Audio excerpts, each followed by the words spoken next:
I've recently completed an MSc Autism and Related Conditions at Swansea University. Some of you may know me from my work on my dissertation, which was related to autism, birth and pregnancy. You may have seen Emma and I giving a talk or seen our videos on social media. The reception's been great, so I'm very excited to go forward with that. But in the meantime, I'm making these videos for Autside to help spread the word about an autistic adult woman's experience. And in particular, these will be 4 areas for me. I'll be working with Outside to deliver 4 videos for you. The first one is autism and communication. The second will be autism and marriage, particularly romantic relationships and how that looks for autistic people, using my own experience. Then it'll be autism and parenting and what that neurotype can bring to a different experience. And finally, we'll end with autism and caring. So for me personally, I'll be speaking about the intersection, being a disabled person and being a carer, and my experiences with various systems, policies and life experience. So I'm going to discuss what has been a lifelong obsession with language and communication. To the point that one of my earliest and strongest memories of all, let alone school days, were being sat on the carpet in Mrs. Edwards' class. She was a fantastic teacher. But my hand was constantly going up in the air whenever it came to spellings. And while the other children were on cat, sat, math and general alphabet, early phonics, my hand was constantly going in the air because I was getting frustrated. I knew the answer. I could spell, read, write way before what would be expected of my age then, and that carried on throughout my childhood. But I remember being frustrated and wondering why other people couldn't see the words as clearly as I did. And it wasn't until recent years I discovered that was a form of synesthesia. So synesthesia being a mix-up of the senses, so where you can hear people, when they hear certain sounds or certain music, they'll see, visualize almost certain colours.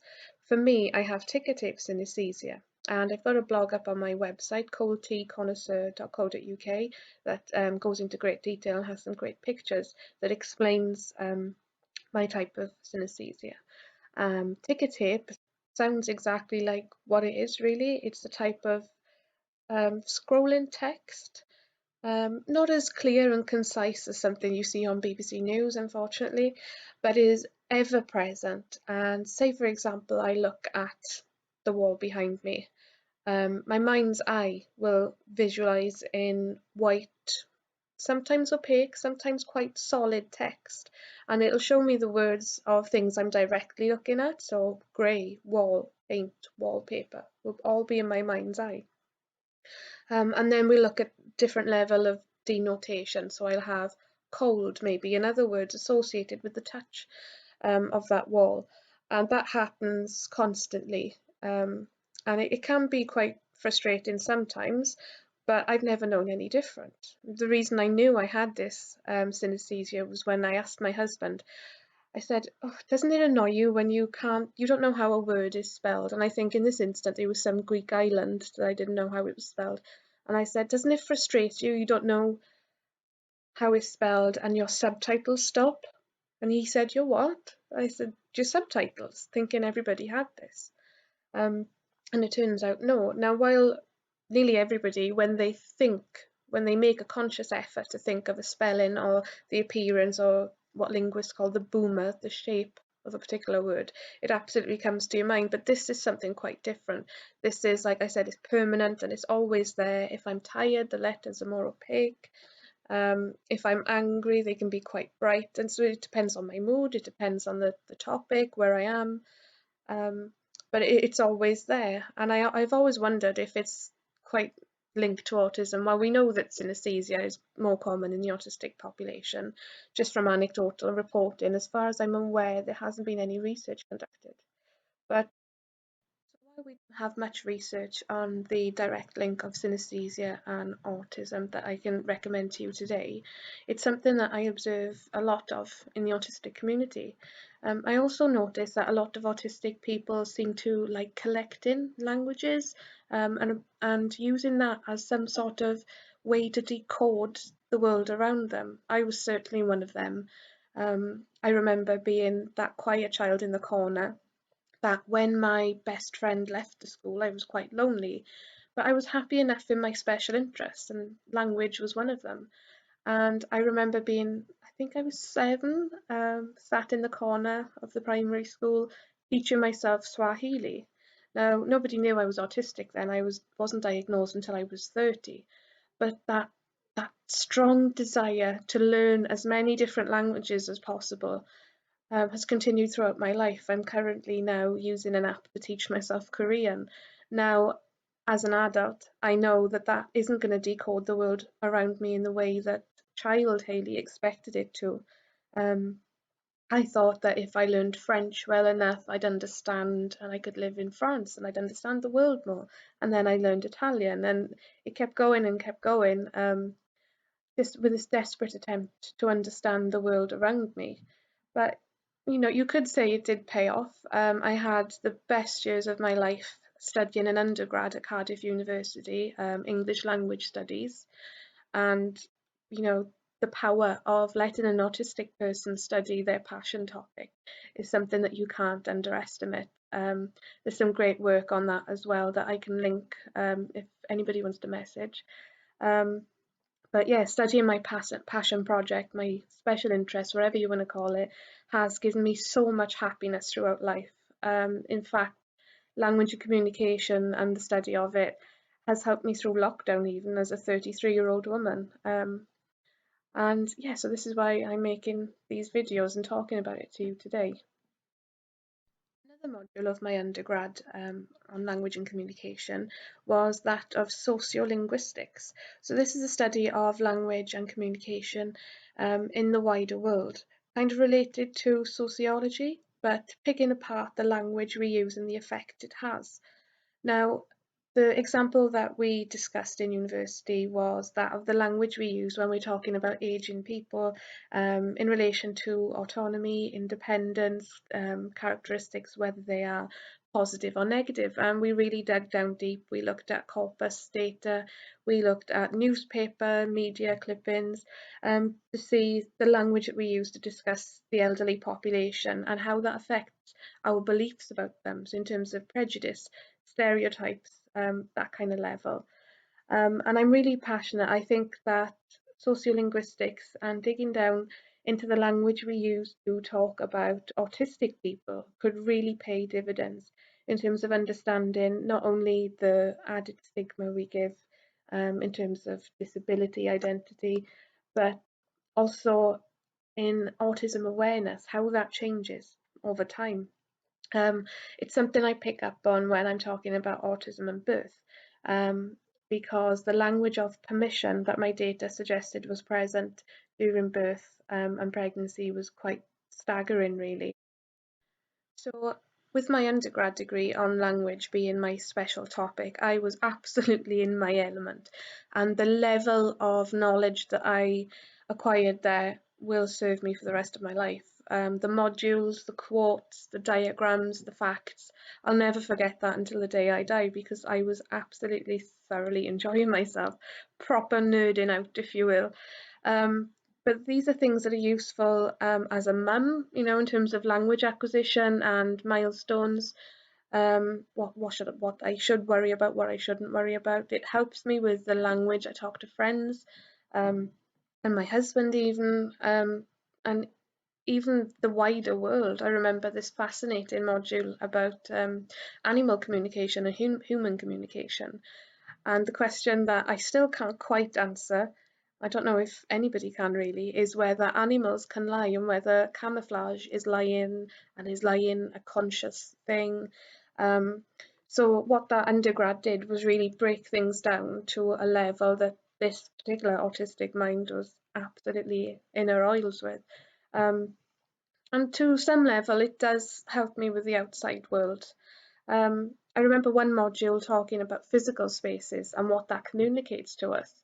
And that really helped me too, because a lot of people, neurotypical people, or people not obsessed with language like me, won't necessarily think about the physical space that you enter in any given day. So say you step into the school or your office. Now, all the desks and chairs are pointing in one particular direction. You are picking up on the communication that that space is giving you. That space is communicating to you that you sit down and your attention goes ahead. But to an autistic brain, that may not be such a natural thing to pick up on.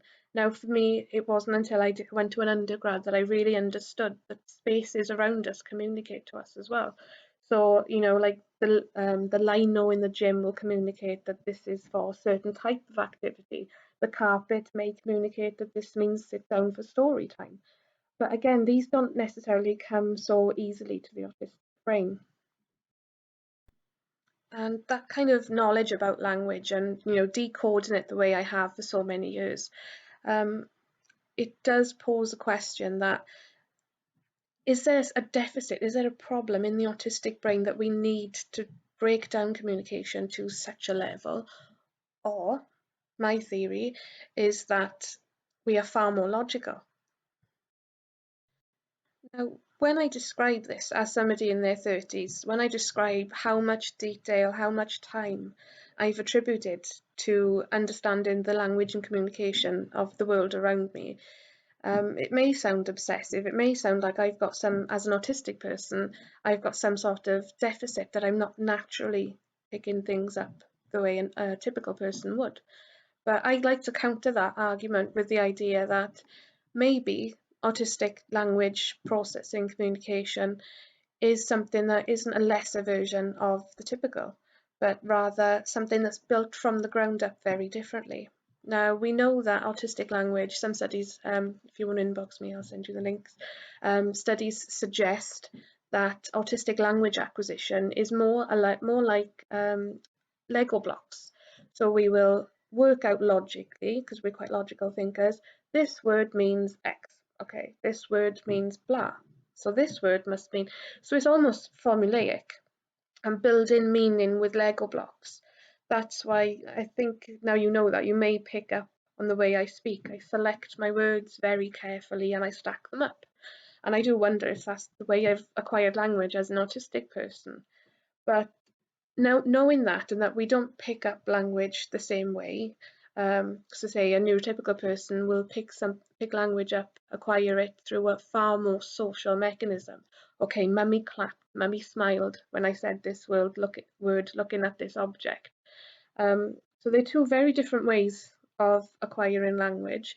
Then you look at the differences in processing language. So yes, you may talk about things like processing delays, semantic problems with language, but I prefer to look at from the ground up, from acquisition up, and I think that autistic language and neurotypical language are something very different from the get-go. Now, these differences in from acquisition to processing to output, it may sound really technical, but that's just my linguist brain, really. Um, but it has been posed as an intrinsic problem within the autistic brain. For as all the research I've read, for as long as I've known, it's been a problem within us. Now, this really piqued my interest, in particular the topic of proto-declarative gestures, so pointing gestures. Many of you may be familiar with, does your child point? Do they make eye contact? Do they follow your eye or your pointing gesture to the object? Those are things that are picked up in particular on the MChat or the MChat-R, which is a diagnostic tool for toddlers. So it's really from an early age that autistic people process and display communication that little bit differently. So it's often said that autistic people will not necessarily point or follow the pointing. But as somebody with a linguistics background, when I started learning more about autism and these apparent deficits that we have in language, it really piqued my interest because during my modules on child language acquisition, we covered a lot of subjects and proto-declarative gestures were mentioned briefly. Now, for the amount of emphasis and importance that autism research places on these gestures compared to the typical research on child language acquisition, there was some sort of discrepancy, and I wondered, why is it so important? So the more I dug, I realised there was a link to theory of mind. Many of you have come to my talks know it's a definite sticking point. Another topic of passion for me is theory of mind and how that links to proto-declarative gestures. So what Simon Baron-Cohen et al. Have theorised is that autistic people either have a deficit or an asynchronous way of pointing, because this is linked to empathy within us, or that a lack of. And this is something that I'm absolutely desperate to research, because I just started thinking, with my linguist brain, what about cultures where pointing is taboo? It's a rude gesture to make. So how do we diagnose autism in those cultures? And when you look at cultures where pointing is taboo and not, like here, linked to a deficit in empathy, then how do we measure autism there then? And they change the diagnostic tools so it's something that fits their culture and takes out the gestures. And when you take into account that language culture, those diagnostic tools where they'd taken out the need for pointing to be so important, they were more effective, they found. So that was quite difficult for me as well, because I wondered then, should we start looking at autistic language as a culture within itself? And I'm really passionate about that, because again, we want to move away from the deficit model to ideally a social model. Now, I know there are going to be problems practically with that, because there are a number of diagnosable issues that people have around language and processing and output in the autistic community, and those are genuine problems. I definitely don't want to take away from that. I know I am privileged with the ability to speak, but again, that is something that is fluid for me. I will have shutdowns quite frequently, generally from outside noise being too much, and I completely lose the ability to speak. So it's a very fluid thing. Language for me as an autistic person, and as someone who's got a special interest in it, I'm absolutely passionate about breaking it down and seeing that we acquire, process, and produce language in a different way. A lot of the women found that they were communicated with in a way that was quite infantilizing and diminishing. Not all, obviously, but these are the ones that stuck in my mind and the ones I'm quite passionate about changing. They were given permission to act in certain ways or to hold their baby, and I find it really quite troubling. Um, of course, I mean, that feeds into wider issues like infantilizing, disability and sexuality and autonomy in all other areas of life. But I really do, my linguist brain is absolutely desperate to get some corpus data and really dig on how the language we use to discuss autistic people and their lives and experiences has changed over time, how it is discussed in academia and research in particular. Um, this is something that I'm really passionate about. I think language, in my opinion, always can hold the key to for us as autistic people to understand how we are thought about, which is quite an intangible concept, really. But as I would say, language can give you that concept, and also as the general population, how they can address the way that they think about, discuss, and talk to autistic people. Now, I will thank you for your patience in listening to me rambling on about my special subject, but I really hope that some takeaways have been conveyed, and that is that for me and for many like-minded people in academia, research, and the autism population, that language can really hold the key in understanding how autistic people communicate, but also how we communicate to autistic people and how we relate to them as a member of the general population. Um, so, yes, if you have any questions, please do comment below. You can also find me on Twitter at Hayley Morgan Art. you can find my website coldteaconnoisseur.co.uk, or you can email me on haleymorgan_aut, A-U-T, @outlook.com. I look forward to hearing you, answering your questions if you have any, and please keep your eyes peeled for the following videos on the topics mentioned earlier, and thank you again for watching.